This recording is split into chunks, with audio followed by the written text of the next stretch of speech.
नमस्कार, आपनारा देखছেন voice of Bankura. বাঁকুড়ার সব খবর, সঠিক খবর সবার আগে। সন্দেহ নয়, প্রমাণ চাই। ট্রাফিক পুলিশের বেআইনি লাইসেন্স বাজেয়াপ্তি বন্ধে কলকাতা হাইকোর্টের কড়া বার্তা। আপনার লাইসেন্স ট্রাফিক পুলিশ মাঝ রাস্তায় কেড়ে নিয়েছে সন্দেহের বশে? আপনি জানেন কি এটা সম্পূর্ণ বেআইনি? কলকাতা হাইকোর্ট জানিয়ে দিল, সন্দেহের বশে নয়, আইন ভাঙার প্রমাণ ছাড়া কারো ড্রাইভিং লাইসেন্স বাজেয়াপ্ত করা যাবে না। ঘটনাটি ঘটে কলকাতার এক আইনজীবীর সাথে।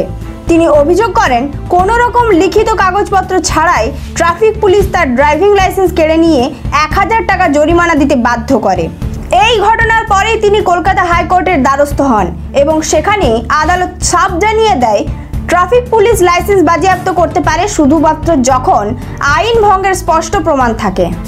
সন্দেহ থাকলে লাইসেন্স কেড়ে নেওয়া চলবে না। আরও বলা হয়েছে, পুলিশ অফিসার ইউনিফর্মে না থাকলে লাইসেন্স দেখতে চাইতে পারবে না।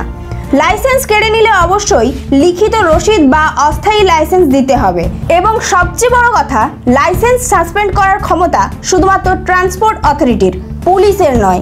এই রায়ের পর রাজ্যের লক্ষ লক্ষ চালক একটু স্বস্তি পেল, কারণ দীর্ঘদিন ধরে অনেকেই অভিযোগ করে আসছিলেন ট্রাফিক পুলিশ নিজের মতো করে লাইসেন্স কেড়ে নিচ্ছে, জরিমানা চাপিয়ে দিচ্ছে, অথচ কোনো লিখিত প্রমাণ নেই।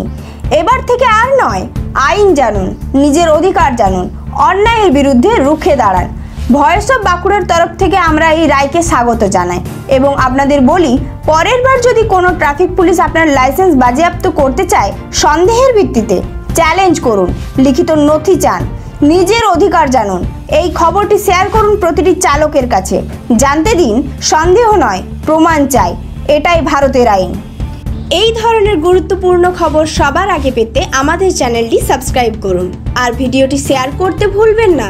আপনার মতামত কমেন্টে জানান আর লাইক শেয়ার করে ভয়েস অফ বাঁকুড়ার পাশে থাকুন।